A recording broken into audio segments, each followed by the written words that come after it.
Hello friends, इस video में BEd fourth semester के ऑप्शनल सब्जेक्ट एनवायरमेंटल एजुकेशन से एक इंपॉर्टेंट क्वेश्चन एनवायरमेंट को एक्सप्लेन करने वाला हूं। यदि वीडियो पसंद आए तो वीडियो को लाइक कीजिएगा, शेयर कीजिएगा और मेरे चैनल राय एजुकेशन हब को जरूर सब्सक्राइब कर लीजिएगा ऐसी ही इंपॉर्टेंट वीडियोस को टाइम टू टाइम प्राप्त करने के लिए। चलिए वीडियो शुरू करते हैं। तो क्वेश्चन है, what is environment, mention it's characteristics. अर्थात पर्यावरण क्या है और दूसरा इसमें पूछा है कि उसके लक्षण जो होते हैं उनका जिक्र कीजिए। तो आंसर में देखते हैं हम, the environment is the sum of all living biotic and non living abiotic elements and conditions surrounding an organism or system, providing resources, sustaining life, assimilating waste and influencing quality of life। तो जरा टुकड़ों टुकड़ों में फिर से इसको हिंदी में explain करता हूं। The environment is the sum of all living biotic and non living abiotic elements. पर्यावरण जो है वो सभी जीवित, यानी बायोटिक का मतलब है जैविक और एबायोटिक माने अजैविक। तो पर्यावरण सभी जीवित यानी जैविक और सभी अजैविक तत्वों का योग है। एंड कंडीशंस, और योग है और कंडीशंस हैं, ऐसी स्थितियां हैं जो क्या करती हैं, सराउंडिंग एन ऑर्गेनिज्म और सिस्टम, जो कि किसी जीव को, किसी जीव जंतु को या प्रणाली को चारों तरफ से घेरे रहती हैं। प्रोवाइडिंग रिसोर्सेस, उसको संसाधन उपलब्ध कराती हैं। सस्टेनिंग लाइफ, जीवन को पोषित करती हैं। एसिमिलेटिंग वेस्ट, एसिमिलेटिंग का मतलब है यानी पचाते हुए या उसको आत्मसात करते हुए। तो वेस्ट जो होता है, अपशिष्ट को पचाते हुए या आत्मसात करते हुए। And influencing quality of life, और जीवन की गुणवत्ता को प्रभावित करते हुए। तो दोबारा से इसको एक्सप्लेन कर दूं कि पर्यावरण सभी जैविक और अजैविक तत्वों और स्थितियों का योग है जो कि किसी जीव जंतु को या प्रणाली को चारों तरफ से घेरे रहते हैं, उसको संसाधन उपलब्ध कराते हैं, जीवन को पोषित करते हैं, अपशिष्ट को जो है पचा लेते हैं, उसको खत्म, अपशिष्ट का निपटान करते हैं, यानी वेस्ट पदार्थ को जो है उसको निपटारा करते हैं वेस्ट पदार्थ का। And influencing quality of life, और जीवन की गुणवत्ता को सुधारते हैं। तो ऐसे सारे जो एलिमेंट्स या कंडीशंस हैं वो सब पर्यावरण कहलाती हैं। आगे इसमें पढ़ते हैं हम, की characteristics include it's dynamic nature, constantly changing. जो इसके प्रमुख विशेषताएं हैं उनमें शामिल क्या होता है, इट्स डायनेमिक नेचर, इसकी गतिशील प्रकृति, पर्यावरण की गतिशील प्रकृति, मतलब कॉन्स्टेंटली चेंजिंग, पर्यावरण जो है लगातार बदलता रहता है। बीइंग मल्टी फैसेटेड, और इसके जो मुख्य लक्षणों में एक और चीज क्या शामिल है, बीइंग मल्टी फैसेटेड, मतलब ये कई सारे पहलुओं से मिलकर बना है। इसके पर्यावरण के कई सारे पहलू हैं, जैसे कि फिजिकल, बायोलॉजिकल, कल्चरल। तो पर्यावरण जो है भौतिक, जैविक और सांस्कृतिक, इन सब ऐसे कई सारे पहलुओं से मिलकर बना है, मल्टी फैसेटेड है। Its role in resource provision, और संसाधन के प्रावधान में पर्यावरण का रोल होना, उसकी भूमिका होना, यह भी इसके की कैरेक्टरिस्टिक्स में शामिल होता है। And its function as a system where all elements are interlinked and interdependent, और साथ में पर्यावरण का एक प्रणाली के रूप में कार्य करना, जहां सभी एलिमेंट्स जो हैं, तत्व जो हैं, वो आपस में इंटरलिंक्ड हैं और आपस में परस्पर एक दूसरे पर निर्भर हैं। इम्पैक्टिंग सर्वाइवल एंड डेवलपमेंट, और जो कि सर्वाइवल को यानी उत्तरजीविता, जिंदा रहने की प्रक्रिया को और विकास को प्रभावित करती हैं। तो ये सारे पर्यावरण के जो की कैरेक्टरिस्टिक्स हैं उसमें शामिल होते हैं। वैसे इसको आगे और भी डिटेल में बताया है इसी टॉपिक को।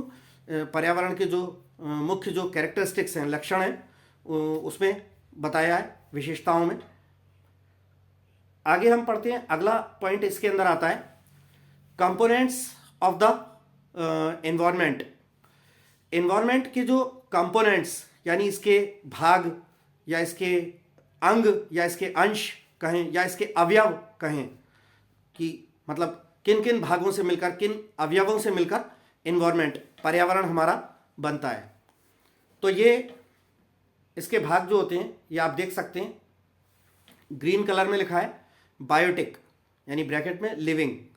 तो जैविक जो चीज़ें हैं जैसे कि plants, animals, humans, micro organisms, तो पेड़ पौधे, जानवर, इंसान और माइक्रो ऑर्गेनिजम्स माने सूक्ष्म जीवी, ये यानी बायोटिक जैविक चीज़ों में जो आते हैं, एक ये इन्वायरमेंट का कंपोनेंट है। और बायोटिक यानी जैविक चीज़ों में क्या क्या आती हैं, प्लांट्स हैं, एनिमल्स हैं, ह्यूमंस हैं और सूक्ष्म जीवी यानी माइक्रो ऑर्गेनिजम्स हैं।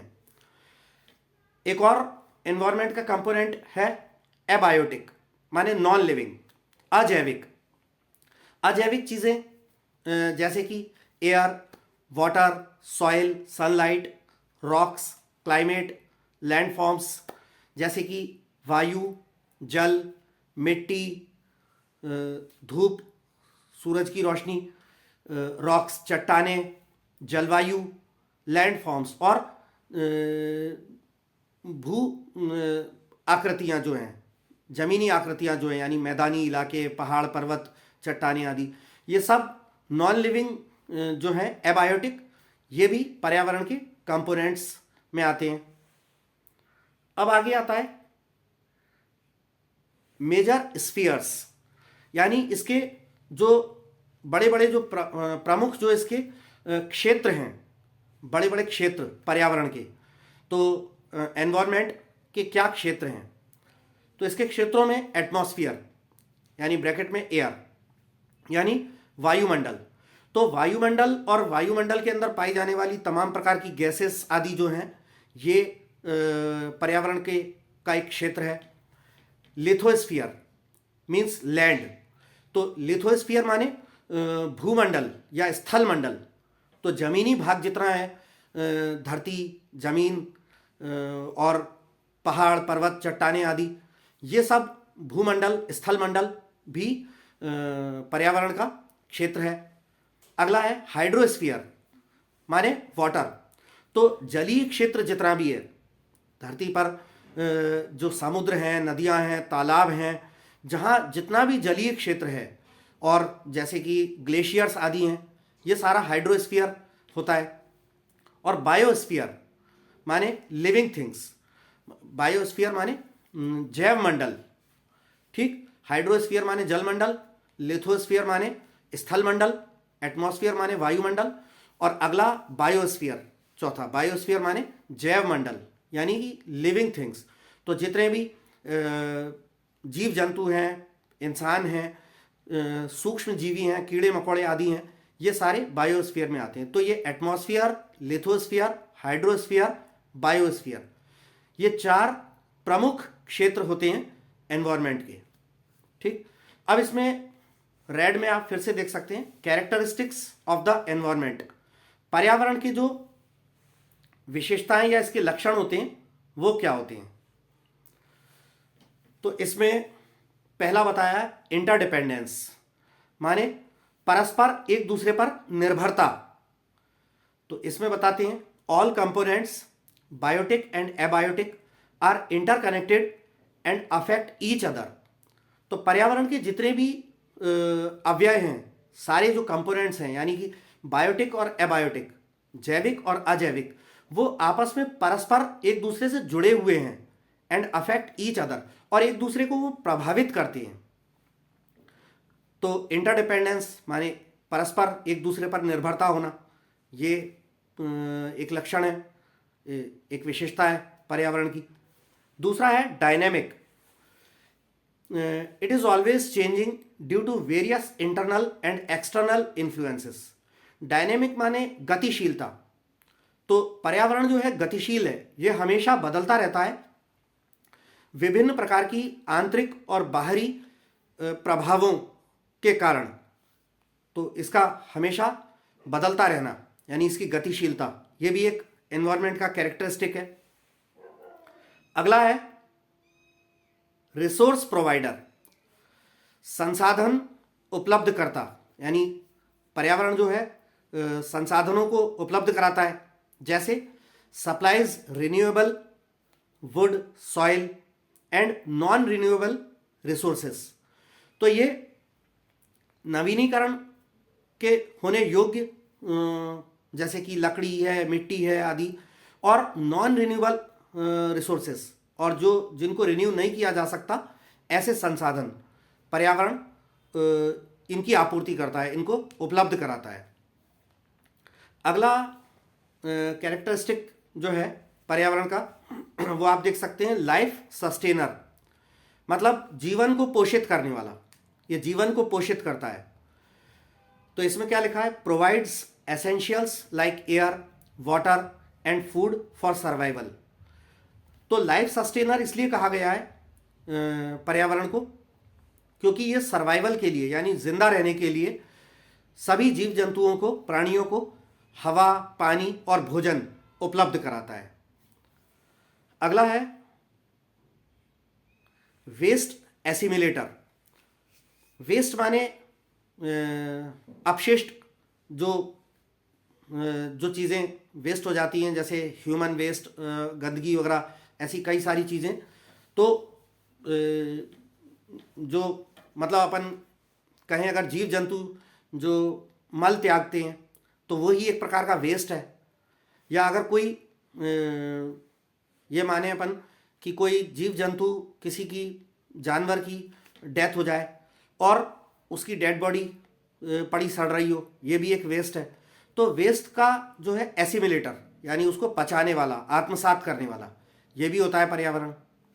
आगे लिखा है वेस्ट एसिमिलेटर में absorbs and processes waste products from living organisms. तो जीवित प्राणियों से आने वाले जो वेस्ट पदार्थ हैं उनको ये आत्मसात कर लेता है और प्रक्रिया करके उसको पचा देता है, यानी उसका निपटान, अपशिष्ट का निपटान कर देता है। अगला है इन्फ्लुएंसेस क्वालिटी ऑफ लाइफ, जीवन की गुणवत्ता को प्रभावित करना, ये जीवन की गुणवत्ता को प्रभावित करता है पर्यावरण। इसमें क्या लिखा है, enhances well being through natural beauty and resources. प्राकृतिक सुंदरता और प्राकृतिक संसाधनों के माध्यम से ये वेल बीइंग को, यानी वेल बीइंग यानी अपन कहें कि भलाई को, अच्छाई को जो है बढ़ाता है, भला करता है सारे जीव जंतुओं का। तो ये क्वालिटी ऑफ लाइफ को जो है प्रभावित करता है, ठीक, नेचुरल ब्यूटी और रिसोर्सेस के माध्यम से। अगला आखिरी जो है वो लिखा है मल्टी फैसेटेड, यानी बहुआयामी या कई सारे पहलुओं वाला। तो पर्यावरण का कोई एक पहलू नहीं है, इसके कई सारे पहलू हैं जो कि क्या करते हैं। जैसे मल्टी फैसेटेड में लिखा है includes physical, biological and socio cultural systems. तो इसके कई सारे पहलू जो हैं उनमें क्या क्या शामिल होते हैं, भौतिक, फिजिकल माने भौतिक, बायोलॉजिकल जैविक एंड सोशियो कल्चरल सिस्टम्स, और सामाजिक सांस्कृतिक प्रणालियां, ये सब पर्यावरण के पहलू हैं। तो पर्यावरण कई सारे पहलुओं से मिलकर बना है। तो फ्रेंड्स, ये था क्वेश्चन कि what is environment, mention it's characteristics, और इसके साथ ही हमने कंपोनेंट्स भी इसके मेंशन करे कि पर्यावरण के क्या क्या कंपोनेंट्स होते हैं। तो आई होप कि आपको ये वीडियो पसंद आया होगा, समझ में आया होगा। तो जल्दी से मेरे चैनल को सब्सक्राइब कर दीजिएगा और वीडियो पसंद आया हो तो अपने दूसरे फ्रेंड्स के साथ शेयर कीजिएगा और लाइक भी कर दीजिएगा। धन्यवाद। फिर मिलता हूं अगले वीडियो के साथ।